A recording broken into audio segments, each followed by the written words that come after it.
le programme Yali, tu n'es pas parti aux États-Unis parce qu'on a dit, bon, ta tête me plaît. À part les recherches que les gens incitaient les étudiants à faire, à part les projets qu'on donne aux étudiants, ils investissent aussi dans les recherches.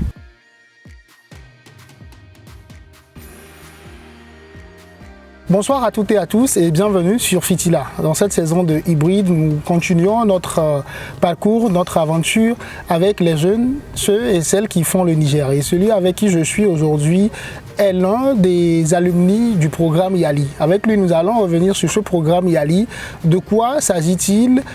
Comment on devient Yali? Et quand on devient Yali, qu'est-ce qu'on fait après? Salut Soukaradi. Comment Olivier, tu vas? Merci Ça va bien?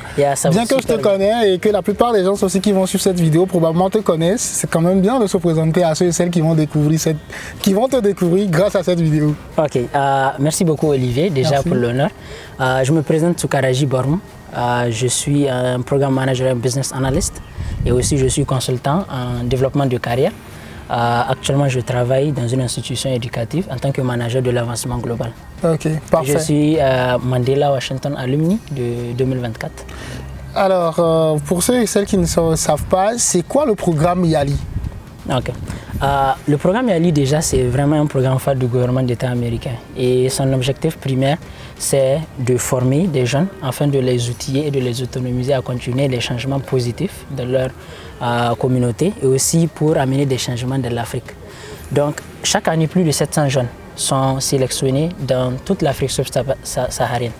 Et nous avons à peu près 40 000 candidatures pour juste sélectionner 700 jeunes, ce qui prouve que le programme est vraiment très sélectif. Exactement. Et les sélectionneurs suivront déjà des formations aux États-Unis, dans les grandes universités aux États-Unis, donc dans 3 domaines. Nous avons le leadership in business, donc le leadership dans l'engagement civique et le leadership maintenant dans la gestion publique. Quand on parle du programme Yali au Niger, on pense tout de suite à Kader Kane, Amadou Boukar, Sami Ben Ousmane. Tu m'informes maintenant qu'il y a Adiza Maya Kimega, je pense à Sani Ayouba, je pense à Amina Issa Ado, je pense à Daouda Amadou. Tous des gens qui d'une manière ou d'une autre impactent la vie du Niger. Que peut-on dire de ce qu'on apprend ou de ce que apporte le Yali? Le Yali, c'est vraiment une expérience changeante. Quand je dis changeante, c'est que... En parenthèse, juste une petite pause, il y a le Yali. Oui, Dakar. Et il y a le Yali Mandela. Et nous, on parle du Yali, de manière générale. Oui, de manière générale. Voilà. Oui. C'est vraiment une expérience changeante, que ce soit au Dakar, que ce soit aux États-Unis ou autre, c'est vraiment une expérience changeante. Parce que quand vous partez déjà pour le Mandela, celui dont je fais, je pense que quand vous partez dans des grandes universités qui contribuent déjà à votre développement. Donc si vous êtes dans le leadership in business, ou leadership in public management, ou leadership in civic engagement, vous apprenez énormément. Les gens que vous rencontrez, le savoir, vous comprenez que franchement, vous faites des choses exceptionnelles et les personnes avec lesquelles vous faites le programme font des choses encore souvent meilleures que vous. Il y a même parmi des universités qui prennent des études de cas de Harvard où vous faites des cours. Maintenant, pour mon cas, moi j'étais à Purdue, c'est-à-dire j'étais dans une université à Indiana, ce qui s'appelle Purdue University, et elle a été reconnue comme la #1 Most Recognized University cette année. Et on faisait des études de cas. Tu as dit l'université la plus innovante? Non, la plus reconnue. La plus reconnue. La plus reconnue aux États-Unis. Donc, on faisait des études de cas où on nous apprenait sur le plan du business, comment tu peux faire des business strategies. Et on faisait aussi beaucoup de visites d'entreprises. On partait, on voyait des entreprises qui ont commencé et qui nous partagent comment est-ce qu'ils ont fait et tout. Parce que là, il n'y a pas vraiment beaucoup de secrets puisqu'on était sous couvert du programme. Et ça, je pense que c'est l'un des avantages du programme. Si c'était quelqu'un qui était venu, qui n'était pas du programme, n'allait pas peut-être lui donner beaucoup d'informations. Ok, super. Et à part ça, il y a aussi un cours qui était très très important, c'est ce qu'on appelle le leadership. Il y a vraiment le cours de LADP, donc le leadership action something, j'ai oublié vraiment le nom au complet. Là-bas, on te permet de découvrir qui tu es. Il y a un chef qui est venu avec l'autre, tu peux venir avec on te permet de découvrir qui tu es. Tu découvres déjà tes propres forces. Donc, on a fait ce qu'on appelle le Krypton Strength. Donc, tu découvres tes propres forces. Maintenant, sur tes forces-là, tu ne regardes pas tes défauts, mais tu te bases sur tes forces pour exceller.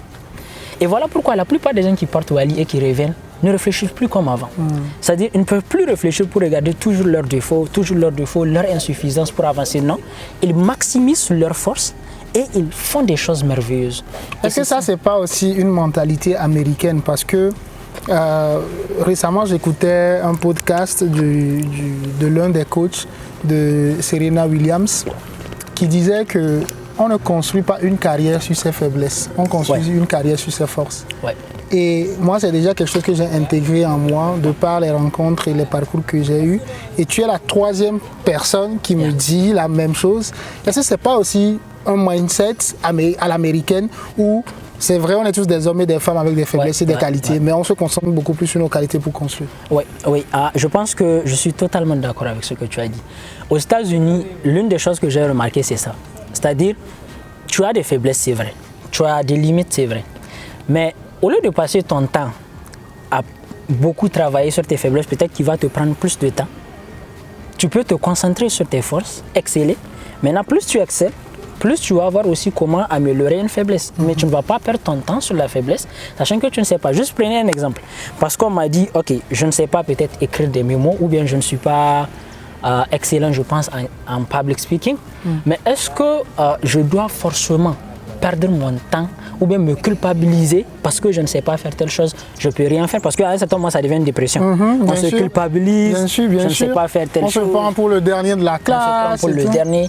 Mais si tu te concentres sur tes forces, sur ce que tu peux faire le mieux, maintenant au fur et à mesure tu améliores tes faiblesses, ça te permet de te propulser. Et c'est ce qu'on inculque dans l'esprit des jeunes américains et c'est pour cela aujourd'hui, ces personnes ils prennent un domaine, deux domaines, ils excellent et vous ne pouvez pas savoir à quel point elles sont meilleures dans ce qu'elles font. L'autre aspect que j'aimerais qu'on aborde ce soir, c'est quels sont les critères qui ont permis, ou bien quels sont les avantages qui ont permis à ce que toi, tu penses qu'on t'a sélectionné. Parce que la compétition, une fois encore, elle est extrêmement rude. Elle est extrêmement rude. Tu peux boire de l'eau, il n'y a pas de problème. Sure. En attendant, tu peux boire ton eau. J'ai déjà vu. J'ai déjà vu. Je pense que les critères qu'ils écrivent, je vais donner les critères qu'ils écrivent et les critères que moi je pense que c'est vraiment un poids. Ça a été un poids sur ma candidature et en même temps aussi ce que j'ai recommandé cette année à beaucoup qui ont postulé. Donc les critères qu'ils regardent, à part les critères de l'âge qui est de 25 ans à 35 ans, à part le fait que tu dois être forcément un citoyen du pays résident, c'est-à-dire là où tu es, si tu postules pour le compte du Niger, tu dois être forcément un Nigérien et tout. Il y a aussi le fait que tu dois avoir de l'impact, c'est-à-dire que tu dois avoir un leadership avéré. Ça peut être dans la gestion publique, ça peut être dans le civic engagement, tout comme ça peut être dans ton entreprise. C'est-à-dire, même en business, souvent, soit toi, tu crées l'entreprise, tu fais de l'impact, parce qu'il ne suffit pas juste de créer. Il se fait des chiffres, il faut faire de l'impact. Il faut faire de l'impact. Ou bien, tu travailles pour quelqu'un et tu fais de l'impact, ce qui fut mon cas. Je n'ai pas forcément une entreprise propre à moi, mais je travaillais et j'avais fait de l'impact dans mon travail. Et j'ai su maintenant démontrer cet impact parce que c'est vraiment une réalité. On fait des choses merveilleuses, mais quand il s'agit maintenant de dire, de le condenser et de dire exactement ce qu'on fait, beaucoup de gens passent à côté. Beaucoup de gens passent à côté. Storytelling, comment tu dis les choses, c'est vraiment important. Et après le leadership avéré, il y a aussi l'ambition d'apprendre. En réalité, ils ne vont pas vous demander directement de nous dire ce que tu veux, non, mais ils vont le découvrir à travers comment vous remplissez les applications, comment vous parlez à l'interview. Ils peuvent facilement découvrir exactement si vous avez réellement envie d'apprendre et de servir votre communauté. Et ça, c'est des points, franchement, qui m'ont valu parce que je me rappelle encore quand j'étais au lycée, mon cursus de community server, donc de quelqu'un qui aime faire des activités communautaires, c'est depuis que j'étais au collège. Depuis que j'étais au collège, j'aime vraiment aider, surtout j'étudiais pas mal. En tout cas, j'étais un peu... C'était bien. Hein. Donc, il n'y a pas du mal à les dire. Oui, donc j'aide les gens. Donc, j'aide les camarades pour qu'ils puissent aussi apprendre. Et c'était ça, franchement, qui m'a aussi aidé parce que j'ai pu aussi maximiser sur ça depuis mon collège, mon lycée et tout. Mais aussi ce que je fais actuellement. Et ça, c'est des choses qui sont valuables. Impact. Impact et le leadership avéré. C'est vraiment important. Ok, super. I want to know, what is the next step for you? Ok, il a demandé, pour ceux qui ne savent pas, je vais traduire, on ne sait jamais, non? C'est quoi le next step? Bon, ils comprennent en anglais, on va supposer que les gens comprennent. The next step for me. En gros, j'ai envie de savoir, c'est quoi la prochaine étape? Ok, avec le savoir que j'ai emmagasiné, avec ce que j'ai pu apprendre, parce que déjà, je tiens juste à préciser quelque chose avant de répondre. Le Yali ne te prend pas pour faire de toi ce que tu es, mais le Yali te trouve dans ce que tu es en train de faire. Déjà, tu es. Le Yali te prend pour maintenant tout y est. Maintenant, ce que tu fais après de ces compétences, c'est toi. Yeah. Donc, pour cette question, ce que je compte faire actuellement, c'est vraiment de manière superficielle parce que si je dois décortiquer ce que j'aimerais faire maintenant, je pense qu'on va passer toute la nuit. Exactement. Donc, le next step, c'est quoi? C'est que je vais continuer à impacter, comme ce qu'on nous a demandé de faire. On doit continuer à impacter. Mais aussi, mon objectif, c'est quoi? C'est d'impacter vraiment le secteur privé en aidant les entreprises à atteindre, franchement, un niveau exceptionnel. Donc, le next step. Donc, je fais du consulting aussi. Mais aussi, je suis dans l'éducation. Et je vais expliquer pourquoi l'éducation. Je vous assure, l'une des choses que j'ai remarqué en partant aux États-Unis... Pour faire une petite pause, ici au Niger, nous, on était la première entreprise à lancer un programme au sein où on fait une émission au cours de laquelle on donne 100 000 francs aux gagnants. Et c'est un concours de culture générale. Wow. Il y avait Ediou qui était notre premier partenaire. Donc on a enregistré nos émissions là-bas. On a fait 2 saisons. Là, on est en train de préparer une 3e saison qui n'aura rien à voir avec les 2 autres saisons, va être vraiment dans une autre dimension. Et actuellement, on a un programme aussi qui est un programme d'éducation pour te dire que on a ce même engagement-là qui fait que c'est pas pour rien que tu passes dans notre émission. C'est parce que entre toi et nous, il y a un point commun, c'est l'éducation. Donc, tu peux nous dire, nous, on ne sait pas pourquoi on se bat pour l'éducation, mais nous, on veut savoir pourquoi toi, tu te bats pour l'éducation. C'est vrai, c'est vraiment bien. Je vous assure, quand vous partez aux États-Unis, première des choses que vous voyez, ces personnes, ce sont des personnes qui valorisent l'éducation. Et je pense que je l'ai remarqué juste quand on était parti au State House. C'est-à-dire c'est vraiment comme la présidence de là-bas au niveau de l'Indiana. Donc la dame qui nous faisait la guide, donc qui nous guidait et qui nous disait exactement l'historique de tout, je lui ai posé une question donc, qui était un peu reliée à pourquoi les écoles des États-Unis sont tellement grandes, on dirait un quartier et tout. Et elle a fini par m'expliquer et me dire qu'en réalité, ils investissent 60% of their budget. Donc 60% de leur budget est investi dans l'éducation. Et c'est vraiment normal. Parce que pour eux, l'éducation ne se résumait juste pas à prendre des cours, partir. Mais l'éducation, c'était au-delà. À part les activités, à part les recherches que les gens incitaient les étudiants à faire, à part les projets qu'on donne aux étudiants, ils investissent aussi dans les recherches.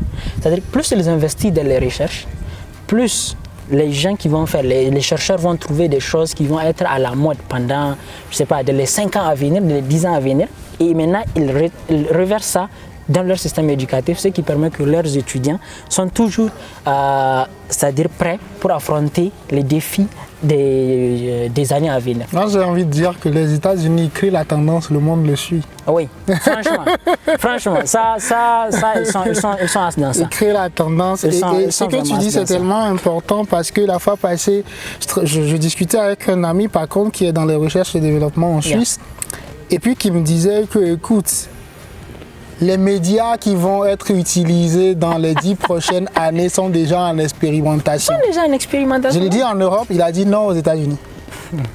Donc tu vois, le nouveau monde, c'est toujours le nouveau monde. C'est toujours le nouveau monde. Et c'est bien de savoir que le vrai secret, c'est justement dans l'éducation qu'il puisse là. C'est vraiment de l'éducation. C'est-à-dire, je l'ai compris.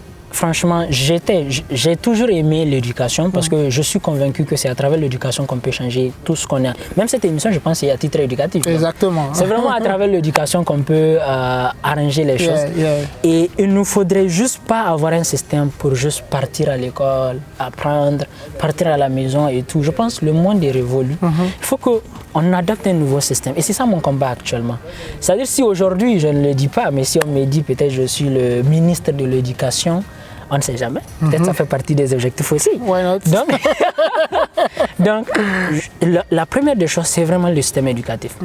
C'est vraiment le système éducatif. C'est comment on incorpore les cas réels, comment on incorpore les cas, on ne prend pas des cas qui viennent des autres pays, on prend nos cas, on arrange, on façonne les citoyens modèles qu'on veut et les entrepreneurs modèles qu'on veut avoir. Et tout ça, c'est à travers l'éducation, qu'on le veuille ou pas. Malgré que, peut-être qu'on n'a pas tous les mêmes points. Je vois. Quand tu disais tout de suite que prendre des cas réels. Est-ce que quelqu'un qui est allé aux États-Unis étudier et revenir, certains pensent que ces gens-là n'ont pas assez de crédibilité pour parler des cas locaux. Qu'est-ce que toi tu penses de ça? Je pense que déjà avant de partir aux États-Unis, c'est que tu es toutefois un Nigérien et tu n'es pas, surtout pour le programme Yali, tu n'es pas parti aux États-Unis parce que on a dit bon ta tête me plaît, donc je te prends et je t'amène. Tu as appliqué avec ton projet et ton projet que tu mets dans ton application, c'est-à-dire dans ton dépôt de dossier, c'est-à-dire c'est basé la plupart du temps sur des réalités ici. Et oui, on part aux États-Unis, les gens qui partent, qui durent, peu importe ce qu'on le dise, qu'on le veuille ou pas, on connaît, c'est-à-dire quand tu pars, ce n'est pas que tu connais, c'est-à-dire que tu as les outils pour connaître. On t'apprend les outils de recherche, on t'apprend les outils d'analyse, on t'apprend tous ces outils. Même si tu ne connais pas je prends un exemple, même si tu ne connais pas les réalités, tu as cet outil d'analyse qui te permet de dire, ok, je dois partir maintenant, apprendre, comprendre ce qu'il y a. Donc, tu fais un processus et tu apprends et tu analyses. C'est comme tu as des formules, tu peux l'appliquer dans tous les cas. Tu appliques dans tous les cas, tu as des formules. Donc, franchement, je pense que moi, je ne suis pas du même avis. Je suis contraire à ça, je pense.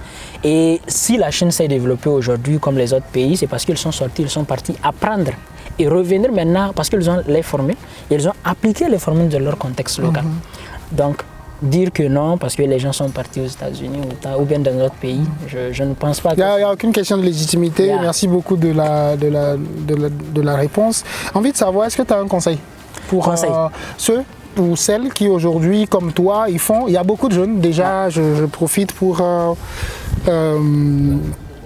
un shout-out à tous ces jeunes méritants-là qui, d'une manière ou d'une autre, impactent, que ce soit en politique, en économie, dans le domaine de l'éducation, en engagement communautaire, que ce soit à Niamey, Zender, Tawa, Tillabéri, Arlit, toutes les régions du Niger. Il y a beaucoup de jeunes qui font des efforts. Et si ces jeunes-là, aujourd'hui, ont envie de postuler, déjà, learn to speak English. Yeah, sure. I think it's the first advice. Yeah, it's the first one. Okay. Yeah. Juste après le premier conseil, quel conseil aurais-tu à quelqu'un ou quelqu'une qui justement a envie de faire ce parcours-là? Je pense que comme il a dit, c'est l'anglais. Pour ceux qui pensent que l'anglais n'est pas important, Allah détrompez-vous. L'anglais, même pas pour les États-Unis, je vais écarter les États-Unis à part. L'anglais est devenu une langue de recherche, une langue de tout, que ce soit que vous êtes russe ou autre. L'anglais, c'est une langue qui est vraiment utilisée dans toutes les documentations et tout. Donc, avoir l'anglais, ça vous ouvre beaucoup de choses. Donc, même pas pour le programme. Franchement, c'est important. Apprenez, même si vous allez souffrir, apprenez parce qu'un jour, ça va servir. Exactement. Donc, le deuxième conseil, après le premier conseil principal, soyez professionnel dans tout ce que vous faites. Je vous assure, l'une des choses aussi que j'ai comprises là-bas, c'est que tu vends les bouteilles qui sont pour le recyclage, des bouteilles qu'on a déjà utilisées, que tu sois un cleaner, c'est-à-dire quelqu'un qui nettoie. Dans tout ce que tu fais dans cette vie, sois professionnel. Mets du professionnalisme dans ton activité. Et quand tu mets du professionnalisme dans ton activité, une activité qui peut être banale peut avoir de l'impact et aussi peut attirer plus de gens que tu ne le crois. Mets du professionnalisme. Le deuxième conseil, apprends toujours. Notre problème, c'est qu'à un certain moment, oui, on est en train de le faire, mais il faut qu'on comprenne. On va rencontrer des cales, c'est-à-dire des obstacles. On apprend, on overcome les obstacles, on avance, on apprend, comme on le dit, long life learning. Tu mets du professionnalisme dans ce que tu fais. Tu as l'anglais, tu mets du professionnalisme dans ce que tu fais et tu apprends toujours. Je pense qu'il n'y a pas quelque chose qui peut t'empêcher. Merci beaucoup. Merci. Ces conseils sont très faciles à retenir. Apprendre l'anglais, être professionnel et l'apprentissage continu.